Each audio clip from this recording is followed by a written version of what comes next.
ഉത്തർപ്രദേശിലെ ഓരോ ഭരണപരിഷ്കാരങ്ങളെ വന്ന് വന്ന് ക്രിസ്മസിന് പോലും അവിടെ പാവം കുട്ടികൾക്ക് അവധിയില്ല. കാഷായ വസ്ത്രധാരിയായ ഒരു വർഗീയവാദിയാണ് ഭരണം നടത്തുന്നത് എങ്കിൽ ഇതല്ല ഇതിനപ്പുറവും യു.പിയിൽ സംഭവിക്കുക തന്നെ ചെയ്യും. ഉത്തർപ്രദേശിലെ വിദ്യാലയങ്ങളിൽ ഇത്തവണ ക്രിസ്മസ് അവധിക്ക് പകരം മുൻ പ്രധാനമന്ത്രി അടൽ ബിഹാരി വാജ്പേയിയുടെ ജന്മശതാബ്ദി ആഘോഷിക്കാൻ തീരുമാനിച്ചത് അത്യപൂർവമായ ഒരു ഭരണ പരിഷ്കാരമായി ചരിത്രത്തിൽ രേഖപ്പെടുത്തുക തന്നെ ചെയ്യും. സാധാരണക്കാർ ക്രിസ്മസ് കേക്കിന്റെ മധുരം നുണയുമ്പോൾ യു.പിയിലെ കുട്ടികൾ അവധിയില്ലാത്ത ദിനത്തിന്റെ കയ്പ് ആസ്വദിച്ച് രാജ്യസ്നേഹം വളർത്തട്ടെ എന്നാകാം യോഗി സർക്കാർ ഇപ്പോൾ ചിന്തിക്കുന്നത്. കലണ്ടറിൽ നിന്ന് ചുവന്ന അക്ഷരങ്ങൾ വെളുപ്പിക്കുന്നത് ഒരു കലയാണെങ്കിൽ അതിന്റെ കുലപതികൾ ഇന്ന് ലക്നൌവിലാണ് വാഴുന്നത് എന്നതാണ് യാഥാർത്ഥ്യം. സന്യാസി ഭരിക്കുമ്പോൾ എല്ലാം മംഗളമായിരിക്കണമല്ലോ അല്ലേ? അതുകൊണ്ട് തന്നെ സാന്താക്ലോസ് വരുന്നത് കാത്തിരിക്കുന്ന കുട്ടികൾക്ക് പകരം ബുൾഡോസർ സാന്തകൾ എപ്പോൾ വരുമെന്ന് പേടിക്കുന്ന ജനതയെ സൃഷ്ടിച്ചെടുക്കുക എന്നതാകാം ഈ പുത്തൻ ഉത്തർപ്രദേശ് മോഡൽ.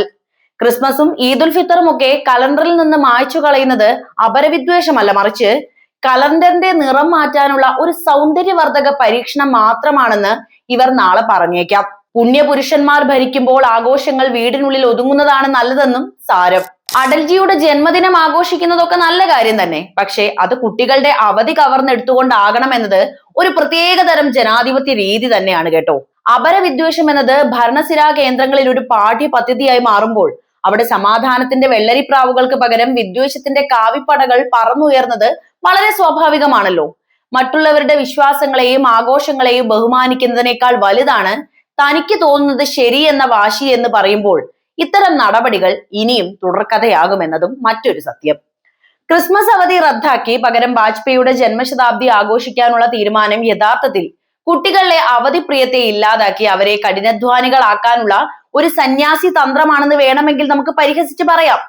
കലണ്ടറിലെ ചുവന്ന മഷി പുരണ്ട അവധി ദിനങ്ങൾ ഓരോന്നായി വെളുപ്പിച്ചെടുക്കുന്ന ഈ പ്രക്രിയയെ വർണ്ണശുദ്ധീകരണം എന്ന് വിശേഷിപ്പിക്കേണ്ടതായും വരും. സാന്താക്ലോസ് സമ്മാനങ്ങളുമായി വരുന്നത് കാത്തിരിക്കുന്ന കുട്ടികൾക്ക് മുന്നിൽ നിയമങ്ങളുടെയും നിയന്ത്രണങ്ങളുടെയും പട്ടികയുമായി ഭരണകൂടം നിൽക്കുന്നത് ഒരു വിരോധാഭാസം തന്നെയാണ്. ആഘോഷങ്ങളെ ഭരണകൂടത്തിന്റെ കൽപ്പനകൾക്ക് വിധേയമാക്കുമ്പോൾ നഷ്ടപ്പെടുന്നത് ജനാധിപത്യത്തിന്റെ ബഹുസ്വരതയാണ് എന്നതാണ് ഇവിടെ നമ്മൾ തിരിച്ചറിയേണ്ട ഒരു യാഥാർത്ഥ്യം. മതനിരപേക്ഷത എന്ന വാക്കിനെ കലണ്ടറിൽ നിന്ന് പോലും വെട്ടിമാറ്റാൻ ശ്രമിക്കുന്നവർക്ക് മുന്നിൽ പുണ്യാളൻ എന്ന പരിവേഷം ഒരു രാഷ്ട്രീയ കവചം മാത്രമാണ്. അപരവിദ്വേഷം ഭരണത്തിന്റെ മുഖമുദ്രയാകുമ്പോൾ സമാധാനത്തിന്റെ സന്ദേശങ്ങൾ അപ്രസക്തമാകുന്നു.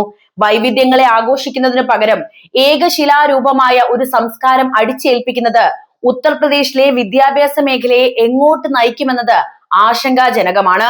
ഇത്തരം അപരവിദ്വേഷം തന്നെയാണ് ആ കുഞ്ഞു കുട്ടികളുടെ മനസ്സിലേക്കും പകരുന്നത്. ബുൾഡോസർ രാഷ്ട്രീയവും സന്യാസവേഷവും ചേർന്നൊരുക്കുന്ന ഈ പുതിയ രാമരാജ്യത്തിൽ ക്രിസ്മസും ഈദുൽ ഫിത്തറും ഒക്കെ ഒരുപക്ഷെ ചരിത്ര പുസ്തകങ്ങളിലെ അടിക്കുറിപ്പുകൾ മാത്രമായി മാറിയേക്കാമെന്ന സത്യവും നമ്മൾ തിരിച്ചറിയേണ്ടതുണ്ട്. ഉത്തർപ്രദേശിലെ സ്കൂൾ അവധി മാറ്റങ്ങൾ സംബന്ധിച്ച വിവാദങ്ങൾ മുൻപും വലിയ രീതിയിലുള്ള പ്രതിഷേധങ്ങൾക്ക് കാരണമായിട്ടുള്ള വിഷയമാണ്. വിദ്യാഭ്യാസ സ്ഥാപനങ്ങളിലെ കലണ്ടർ പരിഷ്കാരങ്ങളെ കുറിച്ചുള്ള യു.പി സർക്കാരിന്റെ നിലപാടുകൾ പലപ്പോഴും രാഷ്ട്രീയ ധ്രുവീകരണത്തിന് വഴി തെളിയിച്ചിട്ടുണ്ട് എന്നതാണ് യാഥാർത്ഥ്യം. യോഗി സർക്കാർ അധികാരം ഏറ്റെടുത്ത ശേഷം ഹസ്രത് അലിയുടെ ജന്മദിനം, മഹർഷി പരശുരാം ജയന്തി തുടങ്ങിയ നിരവധി അവധി ദിനങ്ങൾ റദ്ദാക്കിയിരുന്നു. അവധി ദിനങ്ങൾ കുറച്ച് പകരം ആ ദിവസങ്ങളിൽ പ്രമുഖ വ്യക്തിത്വങ്ങളെ കുറിച്ച് പഠിപ്പിക്കുക എന്നതാണ് സർക്കാർ മുന്നോട്ട് വെക്കുന്ന ന്യായം. എന്നാൽ ഇത്തരത്തിൽ അവധി വെട്ടിക്കുറയ്ക്കുന്നത് പ്രധാനമായും ന്യൂനപക്ഷ വിഭാഗങ്ങളുടെ ആഘോഷങ്ങളെ ബാധിക്കുന്നു എന്ന വിമർശനവും ഏറെ ശക്തമാണ്. ഇത്തരം നടപടികൾ ഭരണഘടനാപരമായ അവകാശങ്ങളുടെ ലംഘനമാണെന്ന് ചൂണ്ടിക്കാട്ടി വിവിധ അധ്യാപക സംഘടനകളും അതുപോലെ മനുഷ്യാവകാശ പ്രവർത്തകരും കോടതിയെ സമീപിച്ച സംഭവങ്ങൾ വരെ ഇവിടെ നിത്യവും ഉണ്ടാകാറുണ്ട്. ക്രിസ്മസ് അവധി വാജ്പേയിയുടെ ജന്മശതാബ്ദിക്കായി മാറ്റുന്നത് നോക്കിയാൽ ഭരണകൂടം കുട്ടികളെ അമിതമായി ജോലി ചെയ്യിപ്പിക്കാൻ ശ്രമിക്കുന്ന ഒരു ഫാക്ടറി ഉടമയെ പോലെയാണ് പെരുമാറുന്നത് എന്ന് കാണാം.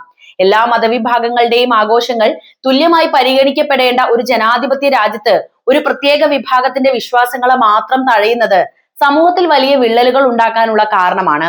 സന്യാസി വേഷം ധരിച്ചവർ ഭരണാധികാരികളാകുമ്പോൾ എല്ലാവരെയും ഒരുപോലെ കാണേണ്ടതിന് പകരം പ്രത്യേക അജണ്ടകൾ നടപ്പിലാക്കാൻ ശ്രമിക്കുന്നത് പ്രതിഷേധാർഹമാണ് എന്ന് പൊതുവെ ഉയർന്ന അഭിപ്രായമാണ്. ഈ വിഷയത്തിൽ നിങ്ങളുടെ അഭിപ്രായം അറിയാൻ താല്പര്യമുണ്ട്. എന്ത് തന്നെയായാലും കമന്റ് ആയിട്ട് രേഖപ്പെടുത്തണേ.